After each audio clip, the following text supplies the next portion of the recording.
para pemirsa Suyanto.id, ketemu lagi dengan channel untuk berbagi pengetahuan dan belajar sepanjang hayat. Kalau saja bukan misalkan, ini beneran bahwa video-video ini datang ke HP ataupun laptop Anda, ini adalah berkat editor channel Mas Heri Teguh Yono. Beliau adalah guru SMP Negeri 2 Karanganyar, Kabupaten Ngawi, Jawa Timur. Dan jangan lupa klik subscribe channel ini supaya channel ini tetap menjadi channel untuk amar ma'ruf media sosial, untuk berbagi pengetahuan dan belajar sepanjang hayat. Kita berada di episode 2 ini sebetulnya, karena merampungkan bagaimana tip untuk umroh yang bisa kafah di dalam menjalankan ibadah itu. Bersama narasumber kita, Dr. Zainal Mutakin Sofro, ahli ilmu faal manusia dari Fakultas Kedokteran Kesehatan Masyarakat dan Keperawatan Universitas Gadjah Mada. Nah, saudara-saudara yang akan menjalankan umroh, ikuti tausiah beliau. Kita sapa dulu. Assalamualaikum warahmatullahi wabarakatuh. Dr. Zainal. Waalaikumsalam warahmatullahi wabarakatuh. Nah, kemarin beberapa waktu lalu telah membicarakan bagaimana modal umroh selain takwa, kesehatan fisik. Dan kesehatan fisik itu dipengaruhi perangai kita, perilaku psikologis kita, kelibatan kita secara sosial, Dok. Lalu apalagi, Dok? Supaya ketika umroh itu tetap sehat, bugar, dan senang, ceria untuk melaksanakan semua ritual, semua hukum-hukum umroh yang harus kita lakukan, Dok. Gimana, Dok? Insya Allah, jadi kajian kita umroh dari aspek kesehatan holistik gitu, Bro. Yang penting kita catat sekali lagi bahwa tubuh kita ini kan memiliki lingkungan baik luar maupun dalam. Iya. Oke. Jadi yang harus kita tata itu lingkungan dalam terlebih dahulu, yang tidak lain adalah cairan ekstrasel. Dan yang Ya. paling menarik bahwa meskipun di Madinah itu, Bro, di sana juga banyak loh air zam-zam, ya. Iya. Tapi tolong dicatat, Bro, Masjid Nabawi itu luas sekali loh. Ya. Jadi kita harus memperhatikan, jangan sampai kita itu minta maaf terganggu oleh hajat ingin minta maaf buang air kecil misalnya, yang kebetulan toiletnya kan jauh-jauh itu. Iya. Oke, Ya. maka yang penting kita masuk masjid itu jangan ikuti kebiasaan orang lain langsung minum zam-zam, dan kita perhatikan sebaiknya minum zam-zam itu sepulang dari masjid saja lah, Bro. Ya. Ya. Kan nanti kalau kepingin ke kamar kecil mudah aksesnya gitu. Ya. Ya. Dan tolong dicatat karena di sana ada dua jenis air zam-zam, yang satu dingin, yang satu ghairu mubarrad, artinya tidak dingin ya, not cold. Ya. Itulah yang dipilih, Bro. Ya. Kalau kita tidak ingin batuk-batuk loh, ya. Jadi ini peka sekali, Pak.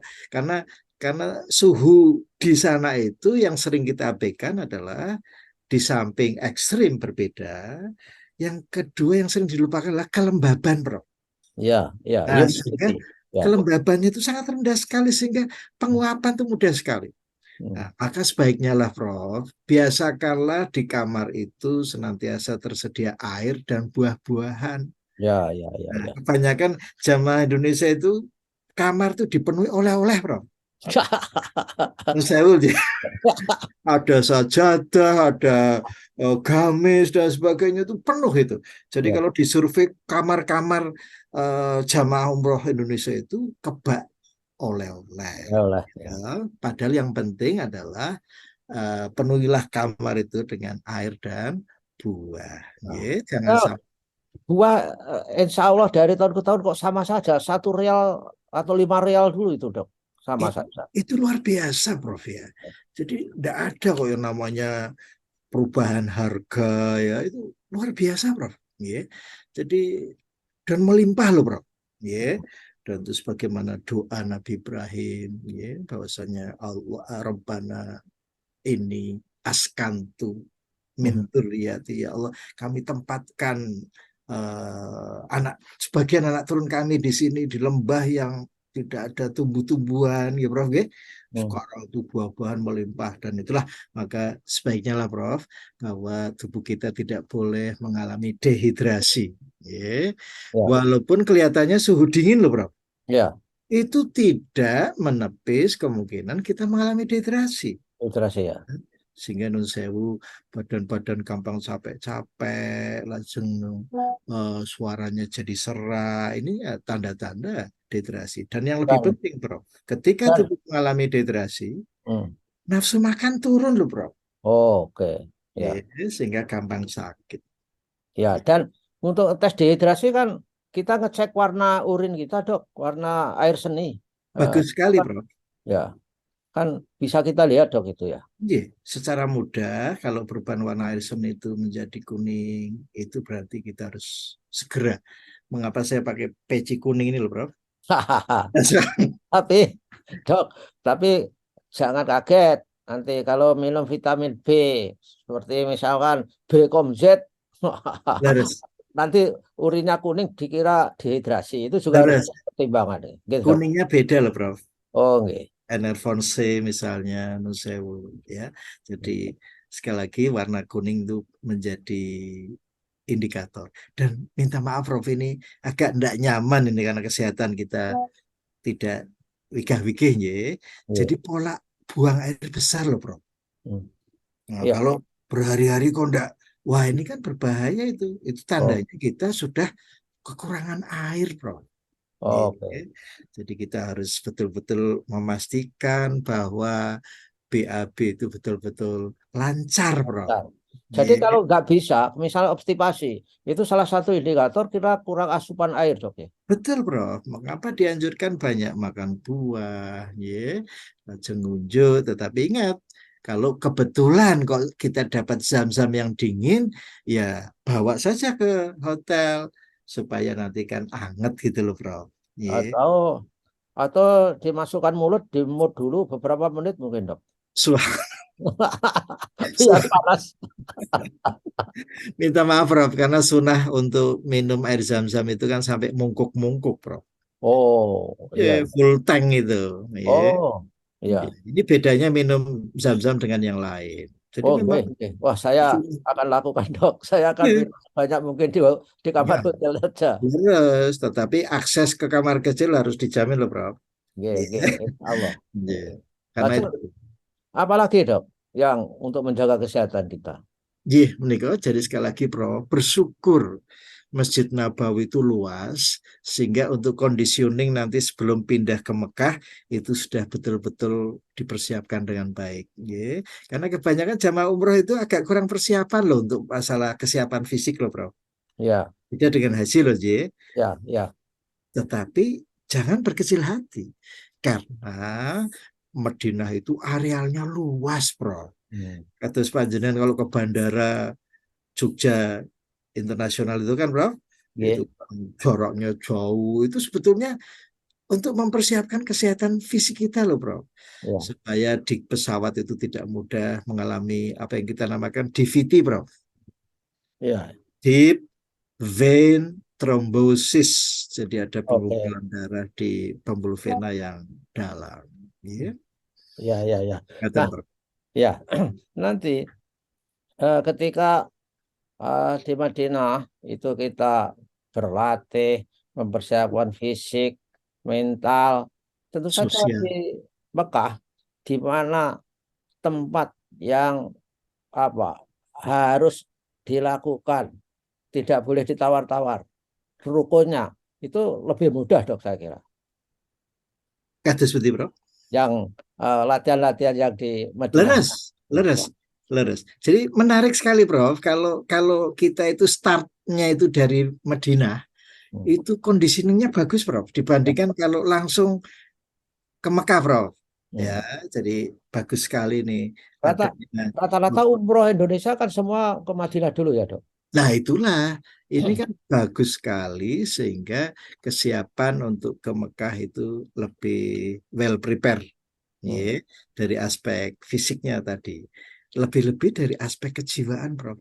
Kita Ya, ini sudah ke makam Rasul itu beda loh, Prof. Ya, ya, suasana hati itu diliputi oleh suasana keteduhan, kebahagiaan. Ya. Jadi sekali lagi memang kembali lagi ke niat kita. Wa ya. atimul hajja wal umroh. Hmm. Lillah. Jadi Nah, sempurnakanlah ibadah umroh itu hanya semata karena Allah. Mengapa oh, ada dua istilah, Prof? Yang pertama adalah Duyufur Rahman sebagai tamu Allah. Yang kedua adalah Wafdullah sebagai duta Allah. oh, duta Allah. Ini dua istilah yang betul-betul menjadikan kesiapan hati kita itu luar biasa, Prof. Ya, jadi tidak pandang usia muda, tua. Kadang-kadang yang tua-tua, yang sepuh-sepuh itu malah lebih lincah loh, Prof. Menurut saya loh. Ya, kalau di Ya. Indonesia wong tua koyo ini ndak iso. Malah di sana yang cerang-cering itu ya yang sepuh-sepuh itu loh, Prof. Ya, ya. Karena itu dipacu oleh niat yang membara itu, Dok, saya kira. Itu yang luar biasa, Prof. Yang menurut saya ya perlu kita catat itu ya. Kalau totalitasnya itu loh Hmm. sebagai tamu Allah itu tidak tertanding ya. Ya. Yang Nah, Dok, ya, syarat sehat holistik. Yang pertama tadi kan disebutkan adalah vocalization, leres. vokalisasi, ngomong yang baik, ngomong yang benar. Kemudian yang kedua gerak ya, postur. Oh Kemudian sure. breathing juga, dan Think. kemudian social engagement. Ini Leres. semua perlu dilakukan selama kita umroh, baik di Madinah maupun di Makkah. Misalkan dari social engagement, Ya, kita tidak pada tempatnya untuk tidak berempati kepada teman persis. bersama. Begitu, Dok. Gimana ini Leres. penjelasan yang lebih detail semua syarat sehat holistik itu, Dok? Leres. Tetes no seu, Prof ya. Yang sering kita dengar kan sandal hilang ya, Prof ya. Ya. Hmm.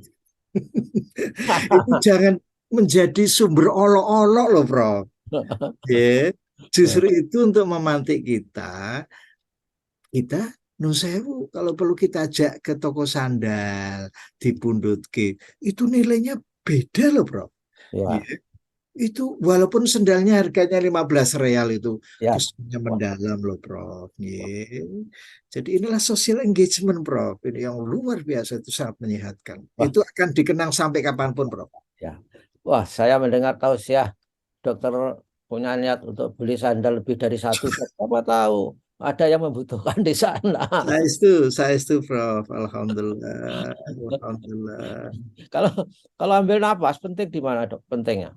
Lah, no saya, Prof. Kegiatan kita ini kan banyak membaca Al-Quran, Hmm. gitu. Jadi Ya, pada waktu kita membaca Al-Quran, ya yang tartil, nggak usah target. Wah, ini harus 30 juz selesai dalam sehari. Ya, jangan ya, Prof.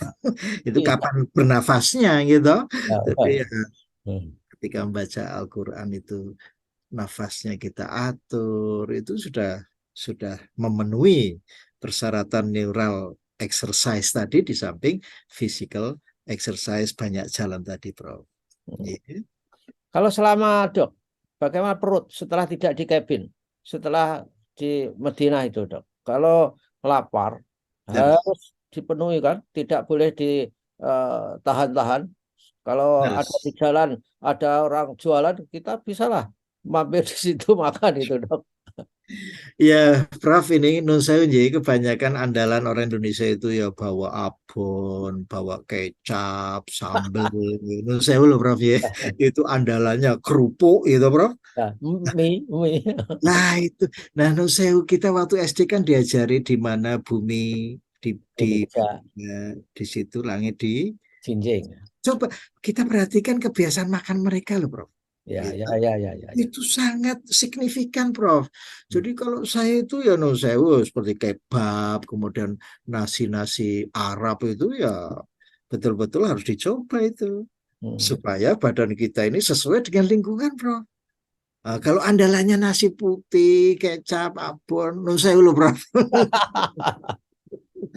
Ini memang masuk tapi ya tenaganya kan kurang, Prof. Ya. Jadi saya kira kita belajarlah bagaimana cara makan mereka. Ya. Dan yang penting, Prof, nanti kepindahan dari Madinah ke Mekah, penggunaan kain ihram nun sewu loh, Prof. Ini untuk bapak-bapak ini penting sekali diperhatikan. Kan selangkangan ini selalu bergesek-gesek loh, Prof. Ya, ya, ya. Bagus dikasih vaselin loh, Prof. Ya, ya, ya. Tapi bukan vaselin untuk Pasang masang untuk pasang bauteri. bateri. Nah, Prof, kalau umur ngendiko loh, ya beli itu vaselin 5 realan itu untuk melapisi nun sewu, Ya. selangkangan, Prof. Supaya nanti ketika kita tawaf itu gerakannya menjadi ringan, Prof. Hmm. Nun sewu, kalau kita tidak melapisi itu potensi untuk terjadinya gesekan sehingga terjadi proses peradangan itu yang menjadikan ketika tawaf sa'i beringis-beringis itu tadi loh, Prof. Pincang-pincang. Minta maaf loh, Prof, ini harus saya sampaikan karena Nah, memang terutama dok, terutama bagi peserta umroh yang overweight misalkan saja, itu kan yes, pahanya hampir gaduk itu, bro. mila menikah. Jadi gesekan-gesekan tidak nyaman, Prof. Ini mengganggu doa kita loh, Prof. Hmm. Masa berdoa sambil meringis-meringis, gitu. Jadi buatlah senyaman mungkin, mulai dari start di Bir Ali itu loh, Prof. Kita menggunakan kain ihram dengan catatan nun sewu, penggunaan kain ihram itu tidak boleh terlalu kenceng karena Hmm. itu nanti bisa menghilangkan hafalan-hafalan doa kita loh, Prof. Bahkan bisa maput loh karena seperti menggunakan bengking gitu loh, Prof. Ya, Ya. ya, ya, ya. Jadi Stas, penggunaan kain ihram betul-betul diperhatikan, Prof. Ya.